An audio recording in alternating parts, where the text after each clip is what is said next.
तो ग़ज़वा-ए हिंद के बारे में मेरे हुजूर ने फरमाया, अब देखो फरमा रहे हैं ग़ज़वा-ए हिंद, जब ये तस्करा किया हुजूर ने फरमाया ये जिहाद ऐसा जिहाद होगा कि सहाबा तुम में से एक लश्कर होगा।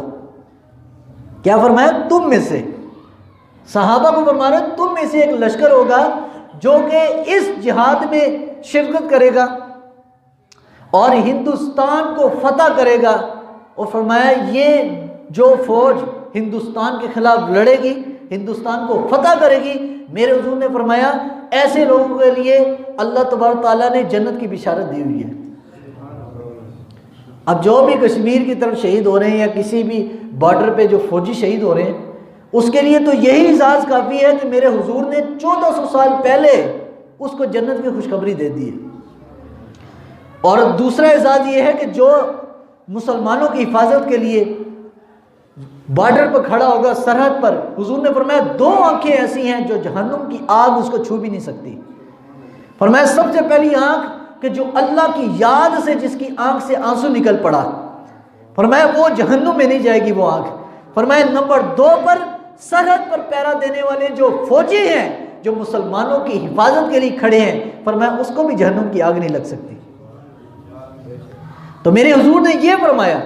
तो 14 साल पहले हज़रत अबू हुरैरा फरमाते जब हुजूर ने ये तस्करा किया ना कि अल्लाह ने उनके लिए जहन्नुम को हराम कर दिया, जन्नत की बिशारत है, तो अर्ज़ किया हुजूर मैं भी जाऊँगा उस जंग में।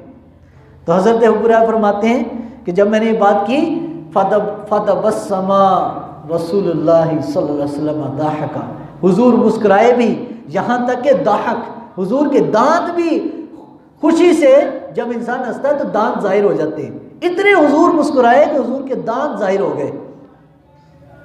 यानी ये जो पीछे नीचे जो जबड़े वाले दांत है पीछे वाले, जब इंसान हंसता है तो दांत मुंह खुलता है ना ऐसे, तो दांत जाहिर हो जाते हैं। सामने वाले तो वैसे भी नजर आते हैं। फरमाते हैं हुजूर दाहक, हंसे और इतना मुस्कुराए हुजूर के दांत पीछे वाले भी नजर आ गए। फरमाया हुजूर ने फरमाया हाय हाता, अबू हुरैरा बहुत दूर है, अभी वो बहुत दूर है। और ताजुब की बात है जंग अभी दूर है, अबू हुरैरा उस जमाने में जिंदा नहीं होंगे, हालांकि रसूलुल्लाह तो हजरत अबू हुरैरा रज़ियल्लाहु तआला से पहले दुनिया से चले गए, हुजूर की ज़िंदगी में ये जंग नहीं हुई, लेकिन इसको ग़ज़वा कहा गया। ग़ज़वा कहने की वजूहात ये थी, ये इब्न माजा और ये निसाई 2 किताबों में ये हदीस पाक मौजूद है और मैंने निशानात भी लगाए हैं कि हज़रत अबू हुरैरा फरमाते हैं कि नबी अलैहिस्सलाम ने इसको ग़ज़वा करार दिया। और सूफिया और उलमा फरमाते हैं ग़ज़वा वो जंग होती है जिसमें हुजूर खुद आए। अब ये जंग अभी होनी है क़यामत के करीब। फरमाया कि जब तुम हिंदुस्तान के बादशाहों को, हुक्मरानों को बेड़ियों में जकड़ कर लाओगे तो हुजूर ने फरमाया तुम ईसा इब्न मरियम, हजरत ईसा को अपने दरमियान पाओगे।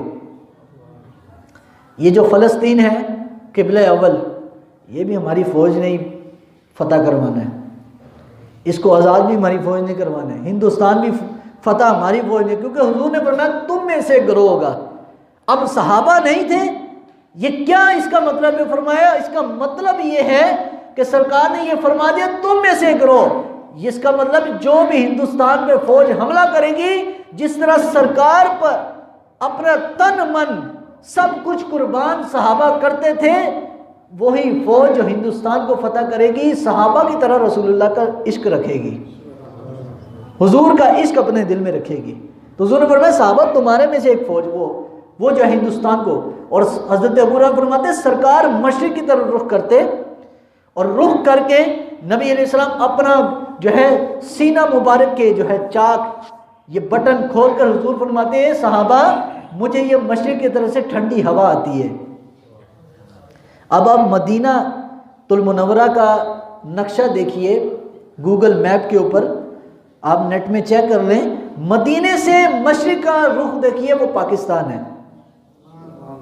और यही बात हज़रत इकबाल आगे पाकिस्तान नहीं देखा, हज़रत इकबाल ने, अल्लामा इकबाल पाकिस्तान बनने से काफ़ी तकरीबन 8-9 साल पहले दुनिया से विसाल कर गए, 1938 में गालिबन आपका विसाल हो गया था। तो हज़रत इकबाल ने लगे पाकिस्तान बना देखा ही नहीं, ख्वाब देखा था। तो इकबाल फरमाते हैं मीर अरब को आई ठंडी हवा जहाँ से, मेरा वतन वही है।